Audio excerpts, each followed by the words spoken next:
Nagkaroon ng tampuhan si Marian Rivera at ang film producer na si Mother Lily Monteverde. Ano kaya ang dahilan? Alamin sa chika ni Lars Santiago.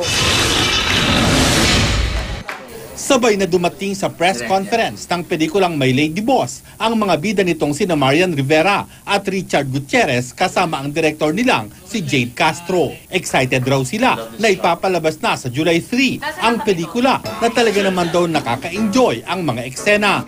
Sigurado kami nakikiligin naman sila. Sa trailer pa lang makikita naman nila. Galing nga, ipapalabas na My Lady Boss. Excited na kaming lahat mapanood ito.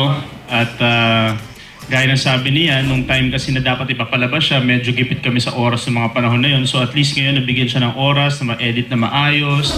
Napag-usapan sa press con ang pagkakasamaan ng loob ni na Marian at Regal producer Mother Lily. Lumabas sa balitang sinisisi ni Mother Lily si Marian kung bakit walang solo entry ang Regal Films sa Metro Manila Film Festival.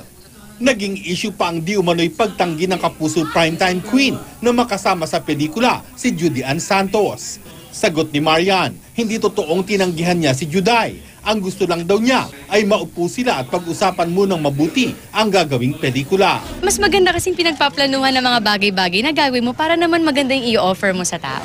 Pinatunayan naman ng manager ni Judy Ann na si Alfie Lorenzo na hindi nga tumanggi si Marian na makasama si Juday.